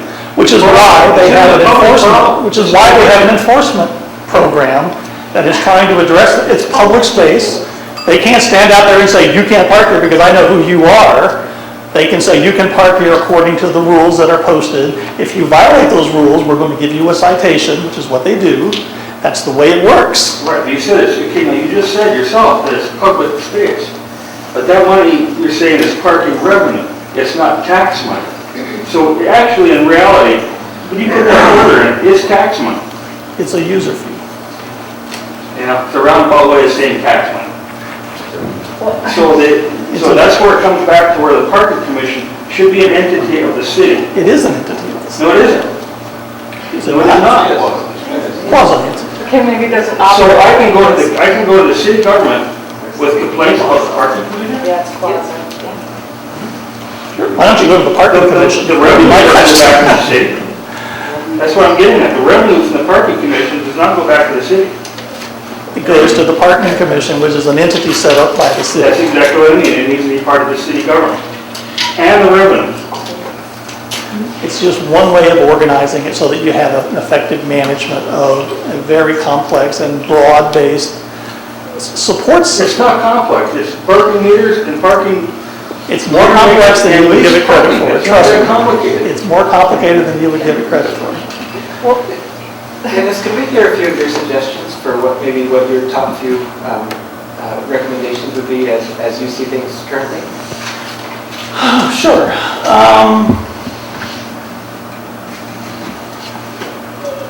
We will get to the fine recommendations, and the comments that I made were probably, I still pretty much feel that way, although we might tweak that a little bit. But I think that you really have to focus on what the problem with the enforcement is and really deal with that specifically. I do think that the Parking Commission, well, again, I think they're doing a better job than most entities that I see, can be a little more open and collaborative in their processes, and I think they're open to that. They've expressed that they're open to that, and I think that's something they're going to work on. So I think that's something that we will work on. An annual report, I think, is a very good idea for them to get information out to the public, and frankly, to take some credit for the things that they've actually accomplished that they don't seem to be getting much credit for. I think that they're going to need to be looking, while they're operating in the black and they're operating positively that way, I think they have a higher proportion of their revenue comes from fines than I would be comfortable with long term. So I would like to see alternative revenue sources be considered, because if they're going to keep up with the demand, and because there's no parking requirement in the downtown, and that's a decision made by policymakers beyond this group, and I think it's a good one from an economic development perspective. So I think all these things balance a little bit here. We're going to have to see how we can provide enough support to fund these future parking projects going forward. I think that's going to be a critical element for us to look at. If we want the downtown to evolve and to become everything that the downtown master plan wants it to be, parking is going to be a critical support element that's going to need additional funding sources of some kind. And there's a variety of options that we'll be looking at as far as that goes. I would like to see some improvement to the streetscape, the urban streetscape projects, the streets program that was previously developed. Even if we start on an incremental basis, I think that could really show some real promise. I think if you start getting more activity and more vitality with more retail downtown through this retail hotspot concept, I think everything is going to change to some degree downtown. You're going to be seen as the place to be. It's going to be more successful. There'll be more revenue coming in from a variety of sources. You can see more investment in downtown, more tax equity financing generated, which is going to generate more projects downtown. I think that's the vision we're all shooting for here. And what I'm focused on is a parking program that supports all of that, and not just infrastructure redevelopment or development, but making downtown a more livable place and a more positive place, and reinvesting some of those parking revenues, because parking, like it or not, is a source of revenue. We can either take it and put it in a box over here and sit on it, or we can reinvest it back in our community and see positive benefits that come out in a variety of ways that should come from groups like this in terms of ideas. So, yes, sir. Do any of these plans allow for, I don't know what's happened with the development of a mall, blocking off the streets to traffic so that they're beautiful and walkable and sittable and have trees and flowers and maybe a fountain or who knows what. Not unlike Santa Monica did in California. 3rd Street Promenade. Which is, they're booming with that. And every 2 blocks, they have parking structures. They have the infrastructure to support that use that they have generated there.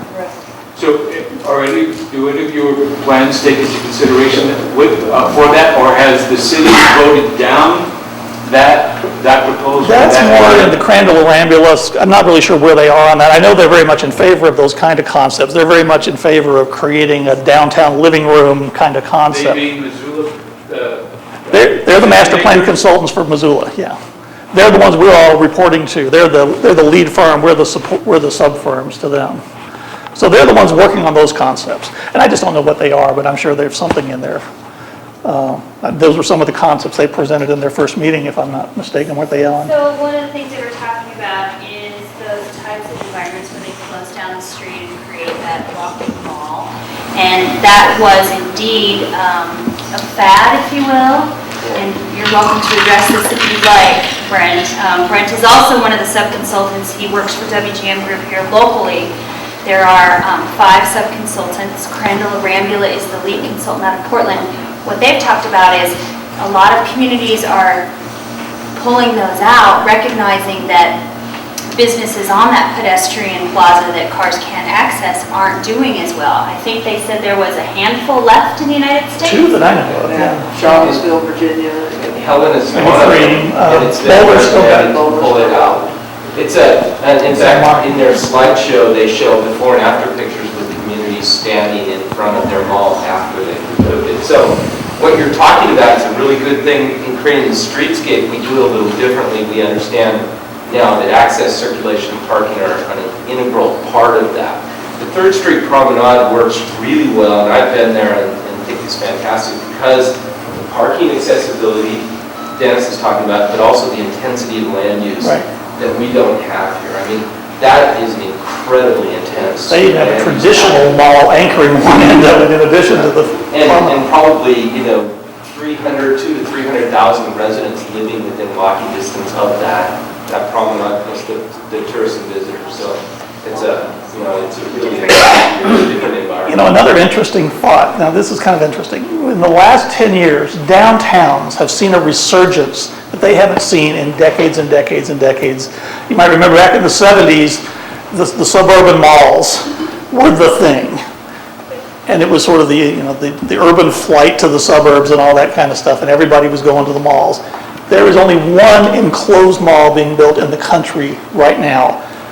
What the suburbs have figured out, after looking at the success of downtowns in the last decade, downtowns have this unique chemistry, they have this history, they have this character, they have this genuine, downtown feel, this diversity of uses that make it a really interesting and great place.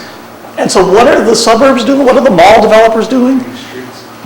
They're doing all of these, what do they call them, lifestyle centers, fake downtowns. They have learned their lesson, and now they're turning it around on us, and they're trying to make the downtowns. And they don't have some of the warts that downtown. I mean, downtowns are neat, but sometimes they don't smell as great as they could, and sometimes the sidewalks aren't as perfect as they could be, and sometimes the alleys are a little scary, but, that's part of being in a real downtown. But it's interesting that they've changed tactics, and it's kind of reversed around a little bit. But I think we need to think about, what has been so successful in the last 10 years about downtowns, and how can we capture some of that success and enthusiasm? I think that's what Crandall Arambula brings. They bring an incredible library of those kinds of best practices and design guidelines. And I think you've got a really good firm there to lead you down that path. And we're just talking about how to make the parking system be supportive of that. Yes, and then... Yeah, one of my questions is, there's such a cost difference between structured parking and surface lots. And I'm wondering if there's a way that we can really harness the temporal use, like you were talking about the hotel and the offices using the same parking, to limit the number of parking structures and go more with other maybe surface lots or... Well, another way to look at that is, as there's a limited amount of space in a downtown, maximizing the effective use of that space. And one of the least effective uses of that space is surface parking. Now, most of you may not know this, but the Central, Standards, AMPCOs, Diamond parkings of the world, they make a marginal revenue stream off of parking. But most of them are invested in the land. They are looking at parking as an interim land use until the value of that land increases to the point that it can be developed into something better. So they're really more land investment trusts almost. People think of them as just guys out there collecting money from parking. It creates enough money to keep a little bit of a revenue stream and make it, from being just a lot full of weeds. So it's a positive thing from that standpoint. But really, surface parking is an interim land use until it evolves into something better. But in terms of how we want to look at the downtown overall, in terms of the overall fabric, maximizing the use of that space ultimately in terms of the density that you want to get that's going to generate the type of activity and vitality that you really want, structured parking is really the land use that best supports that. Now, doing it in a smart way so that we have shared parking opportunities by combining land uses in a variety of ways so that we can reduce the amount that we actually need. But ultimately, that structured parking, despite the cost, is still a better deal in the long run in terms of creating the kind of urban fabric that you ultimately want. Yes, ma'am. Oh, I thought you had a hand up. Just quick about this, Portland has stacked parking also. I don't know if you're aware of that. And that is where people that are parked all long days, like this man was talking about, public employees that are paying 50 cents to park all day, perhaps the city or government or who's ever, having their employees who are generally there all day could create a structure not located in the downtown area that has stacked parking, and that means that you have an attendant who parks your car, and they're not like giving you 5 feet in between. They're literally bumper to bumper, and they're stacked. They go up in the air, and it's a very dense use for parking. And also, they could act like Nike. Nike provides transportation to its employees because they encourage people to use the bus system, the Max and stuff in Portland, and that's a train actually.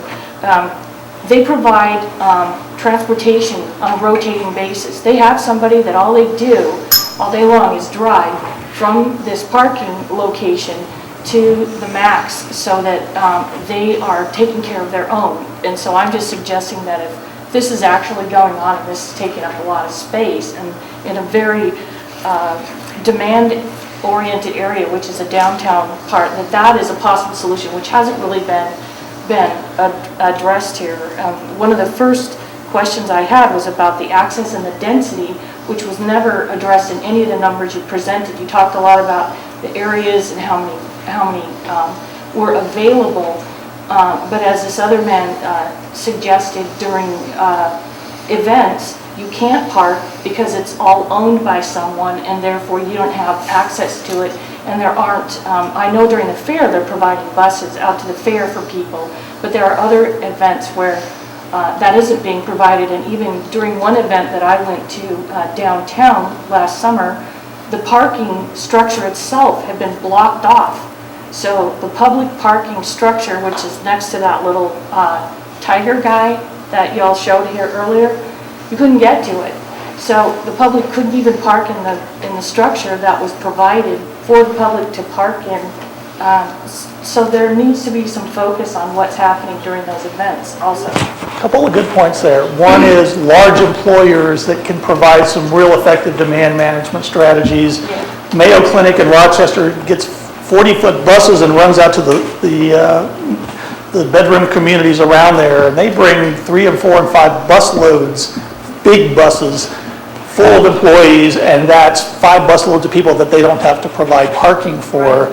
So those kinds of strategies can be effective in the right application. Special events and coordination for special events is another area I think that it's not on the list, but maybe actually should be, because special events coordination is critical. And another important element in what she said was public-private collaboration on the use of private parking spaces, perhaps after hours. So if you're parking your employees there during the day, but after 5 o'clock and you're near a restaurant, maybe the parking commission could collaborate with that private owner, run that parking lot into the evening, making that space publicly available, share the revenue from that. There's always issues with everything. There's a little bit of a liability issue going on here. There's a maintenance issue going on here. So you got to be careful with some of these things. It could be addressed. Yes. And the last thing is I really wanted to discuss this employee and merchant challenge for parking. Because employees are also taxpayers, and a lot of those people, I am shocked at how little people make in this community. I don't know how they live. Really, seriously, the people that work at my brother's, where he works, at Butterfly Herbs, when I found out how little they made, I thought, you must be stacking up in some place, because that's the only way you could have a real life and not have to all go out to rent.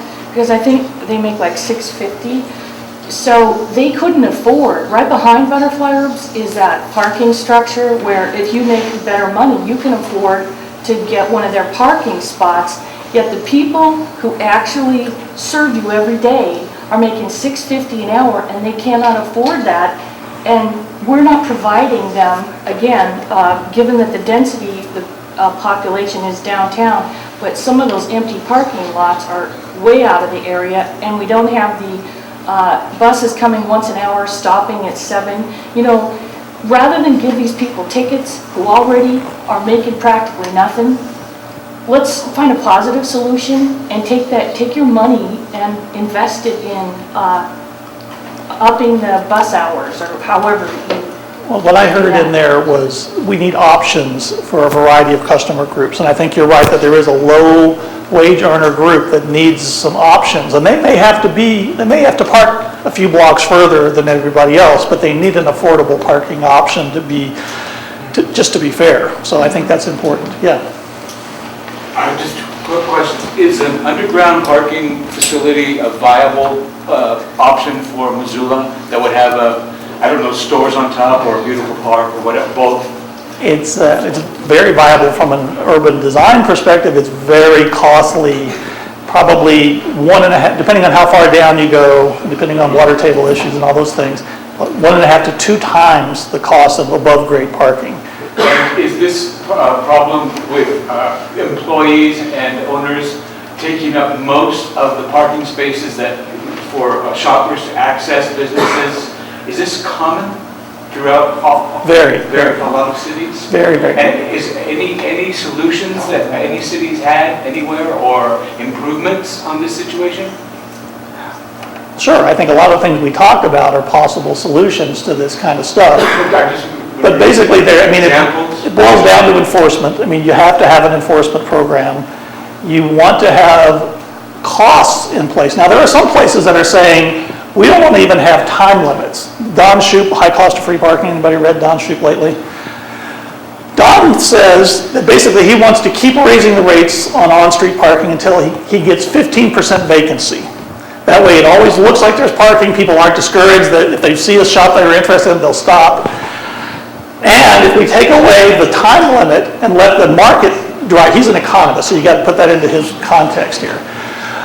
And Larimer Square in Denver is doing this, and one other place, Redwood City, California, is trying this. They actually convinced their city council to keep raising rates on an incremental basis until they reach that 15% vacancy on on-street spaces, and they're eliminating time limits because that just puts an artificial anxiety on the backs of customers. Why let them worry about that? If they're willing to pay for 8 hours, let them pay for 8 hours if they're willing to pay $20 for it or whatever. So those are concepts that are floating around out there. We're keeping our eye on those communities that are trying some of those really progressive things. Personally, I'm not sold on them yet, but they are interesting to think about. But those are some of the things that are floating around. Yeah. I've got a couple questions. Do you support parking meters throughout the entire business district? I think it's something we should look at. I mean, I think, in the periphery, what I'd like to actually see is in the core, you transition to a multi-space meter option perhaps, and then take those current meters that you've got. Actually, they're kind of old. We need to transition to at least electronic meters, but then push those out to the periphery. But maybe they're 10-hour meters and they're very cost effective and provide an option for the low cost employees, those kind of things. So I think that, in terms of, if we think about what we want to, if we're looking at the vision, and we're looking out here 10 years, 20 years, and we're looking at our master plan, and we're thinking about how do we get from here to there, and what's the parking investment going to need to be, I think we're going to need to look at other revenue sources, and maybe expanding the scope of the meter program is something to think about. But, yeah. Another one, I have 2 questions here. The other one is private gated parking sells 135% of their parking spots. Can the city do that? Because too often in the parking garage, there's a full sign, you can't get in, and yet there's dozens of empty parking spots due to the lease.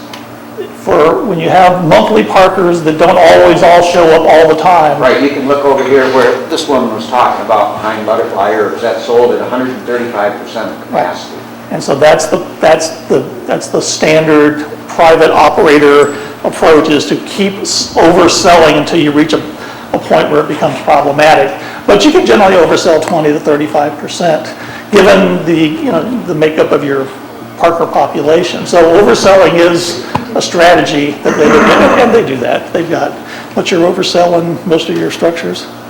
Each one is viewed differently. Yeah, they're all different, but But we did not see a problem with their oversell ratios. Now, Lincoln, Nebraska is an interesting example of some of this. They had about 200,000 square feet of space downtown, office space that they couldn't lease out. And the biggest problem was they kept, every time somebody would come and show some interest, and they would ask the P question, they said, well, you got to go talk to the city parking program over here. And they said, we've got a 400 space waiting list. Sorry, we'll put your name on the list. But when we drove around there, we saw, well, the top 2 levels are empty. What's that all about? And you're reserving a whole lot of space on the first couple of levels for retail. They were doing that because one of their priorities was revenue maximization. Now, I'm not all about revenue maximization at any cost. I want a balance here in terms of what we want as a community. But in that case, they weren't overselling. Their private operator was not overselling. They had spaces available, but they weren't selling any more permits. They had a lot of space reserved for transient revenue because that was a higher revenue generator per space, even if it wasn't being used. And they had the same rates for all 6 of their parking structures, including 2 new ones that were sitting there at about 45% occupancy, even though they were only like 2 blocks out of the downtown core. So we said, A, let's raise the price a little bit in the core, let's reduce the price out here. Let's see if we can draw some price-sensitive customers out that are willing to walk another block or 2. Let's oversell the parking, and let's reduce the amount of retail or transient parking spaces that you're reserving and open that up to monthlies. In 6 months, the 400 space waiting list was gone, and in a year, the 200,000 square feet was totally leased out, generating God knows how much extra business downtown every day with people eating lunch and working downtown, and that space was now being used and occupied, and property taxes were being paid, and it was a great turnaround. But just applying some basic parking management principles to that scenario made a huge difference in that city. Right. Yeah. I'm Rob Shane from Missoula. When you're talking about parking associations or commissions getting support, you're looking at this plan in the context of the downtown business district, but it's tied into bus system and city government and various other entities that have a citywide responsibility. Right. How far have we worked out how you justify one part of the town's request for a lot of resources and support when the other parts of town are going to say, gee, we'd like a slice of that pie too?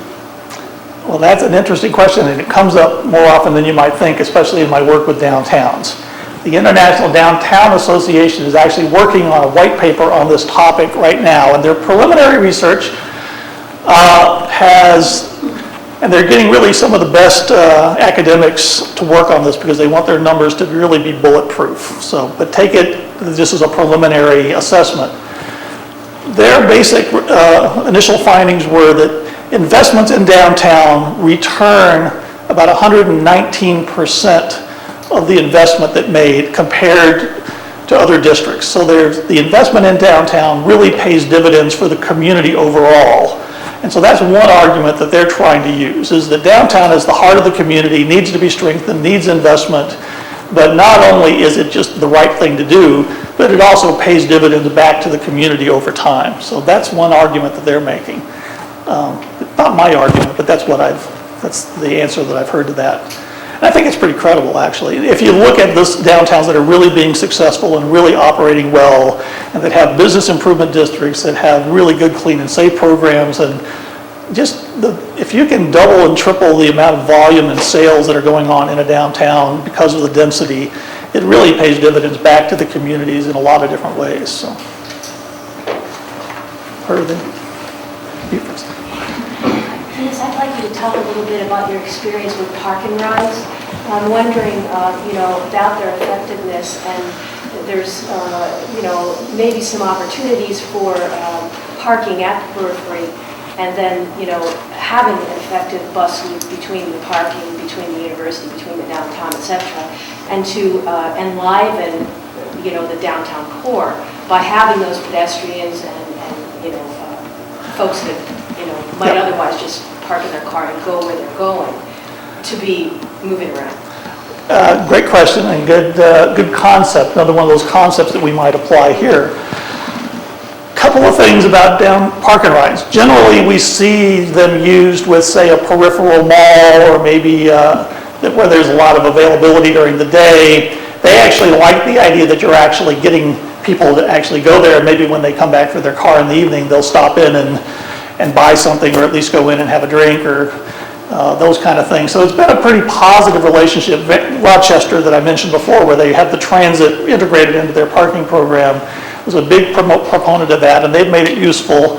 One of the concerns is that in December, they don't like to share quite as much because that's when they make all their money and that's when they need their parking. So you have to be aware that that supply kind of goes away for a month or two near the end of the year, and if you get too dependent on it, that's an issue for them. But in general, overall, it seems to be a very positive kind of program. It provides parking at a very low cost, but there's a transit component that has to be the cost of that factored in. Now, the same concept could apply to just a remote parking lot with a transportation a shuttle. Now, here's an interesting thought. I think there are times when this is a good strategy and an appropriate strategy, but I used to run an off-site remote parking lot from my hospital when I ran hospital parking. I had about 277 employees parking off-site because we were in the process of getting ready to build a parking structure. It cost me $500,000 a year to run that shuttle operation. Now, $500,000 a year is debt service on a 500-space parking structure. Over time, it's like paying rent on an apartment or buying a house. If you invest that in a parking structure, ultimately that'll pay itself off and you'll start generating a positive cash flow, so it's like building some equity. On the other hand, if it's just $500,000 every year and that's going to escalate 3 to 5% a year, it's just a cost, it's just money that goes out the door. And that's something to think about. I mean, if you're going to do it as an interim strategy, I think it makes a lot of sense. I think if you're doing it as a strategy to get you from point A to point B, but ultimately we've got a bigger goal in mind that's going to be more sustainable, that makes more sense. But shuttle programs by themselves, and typically people don't like the inconvenience of having to rely on an interim piece of transportation, and sustaining the high level of usage is problematic over time.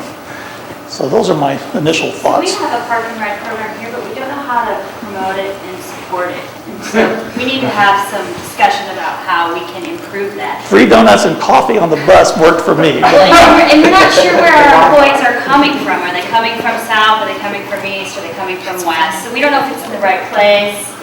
So we need to talk about A that. zip code survey is one way of kind of getting a handle on some of that. Now, another approach, which is kind of interesting, is to do a zip code survey of all your downtown employees. Where are they all coming from?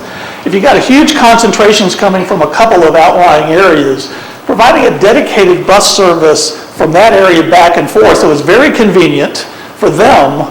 It's kind of like the Rochester example where you go to a community and everybody gets on the bus and they go straight to work, they get dropped at the front door. It's very workable for them, and it's not inconvenient because actually they're getting kind of almost front door service. And it's a very collegiate environment. They like seeing their friends every morning. They like being able to read the paper instead of having to navigate traffic. There's a lot of positives you can spend on that. Then you start looking at the cost of auto usage and maintenance and gas, and the savings there can be very appealing, especially at $4 gasoline. So I think there's a way to promote this so that it makes a lot of sense for the right class of employee that's looking for, either they have an environmental sensitivity in their brain already, or they have some cost sensitivity. But again, these programs are not cheap. How do you fund them? Back to that question. So, She was next. I'm sorry, I was going to add on to that comment though. Part of this study is to integrate with the transportation plan being done in Missoula that we talked about earlier, and exactly what you're talking about is more appropriately done in that context than parking or this project. And that transportation plan includes a very detailed origin destination study, which will do what you're talking about, looking at where people are coming from and where they're going, and we'll develop a comprehensive plan for that. I agree it's a more appropriate context for this. I do think, though, that I would like to see the Parking Commission at least be sensitive and aware of those things that are going on and just be engaged to some degree and be aware of those things. To some degree, they can promote those options once those options are developed. Yes, ma'am. Okay, just to give you an idea how it works in Portland, the park and ride, Gresham is like 45 minutes outside of Portland or more, and they have a park and ride on the main street that goes north and south. There's only a few streets that go north and south, so they've located it and it's city funded so that people can come and park there from Gresham. They can come from all these different areas, but again, your transportation program has got to be improved or none of this works. You can talk about it, you can find people up to gazoos, but until you improve your public transportation, these other parking issues will continue to exist. So that's just an idea that it was a government parking. It was full every day. Portland has a zillion more people, but for the same reasons that the people park on the street, these same people are not willing to pay $100 to park downtown for a parking space every month. That's what we paid. I lived on Park Avenue in downtown Portland. I loved the public system there because I wasn't able to drive, but we paid $100 a month to park in downtown Portland in our apartment complex. So just to answer, I don't know who it was in the room that said, well, what good is it to everybody else if we improve this system that we've been talking about the downtown area. Well, I lived in downtown Portland. I would love to live, in a city environment again. I really loved living in downtown Portland. However, there weren't the stores that I needed in downtown Portland. So there was no Target, there was no Fred Meyer, there were no specialty little shops, the kind that I liked. So if I wanted to get to them, I needed that same transportation system that came every 15 minutes, not every hour and a half hour, to get out of the city to go shop. So this same transportation system that you improve to bring people into the city is going to take people out of the city. So your shops are going to get financial support as well from this population that you're talking about that can walk all over downtown. But I don't think there's a natural food store in the downtown area, to my knowledge, there isn't. And I used to get on the trolley, because the trolley, I know you've talked about having a trolley system here. The trolley took us to all the spots that I wanted to go. There was a specialty dog shop I went to. There was Powell's bookstore. These were all areas that the trolley took everyone to, and so you could shop there. And one of them was a natural food store, so I shopped there. But I didn't have to have a car to do it. And so you're helping yourselves outside of the city by providing that. And a thing they just added in Portland, and I don't know if you're aware of this, is bicycle taxis. Now I don't know if y'all would do this in the winter because there's a lot of snow here. However, in the summer when you have more population because of tourism, these people can drive all over. And it's fun, and you don't pay. It's a nonprofit organization, and you give them a tip. And the city cooperates with them, and they can drive on the streets, and they can go the wrong ways and stuff. You don't have quite as wide of sidewalks here, but it is an option, and it's really fun. And we parked way away from where we were going because we wanted to take that little taxi because it made it fun. So there are options besides giving somebody a ticket. Well, we are over our time limit, so I will say, any last comments, any last questions? One more, okay? Yeah, well, this is a parking strategic plan, and yet we're not even talking about a parking area that's almost as large as the central business district, which the people paying for parking downtown subsidize, and that would be the university district, which costs our parking commission probably $150,000 a year, so that people don't have somebody that wants to visit the university walking down their side or parking in front of their house. So it seems like you're going in a good direction here in a lot of respects, but it seems like we should be we're talking about parking strategic planning and revenue streams and stuff like that. It would be nice to start discussing why the entitled, as he said, the Forest Service gets 50 cents a day parking, roamers gets 50 cents a day, county employees get 50 cents a day, and the university, they don't even have any cars coming into their district because, and the parking commission loses $100,000 more a year trying to make sure that that doesn't happen. I think that's a valid point to bring up. We'll discuss it with the parking commission, so. Well, thank you all very much. You've been very attentive. You've outlasted me, so congratulations. And thank you all very much for coming.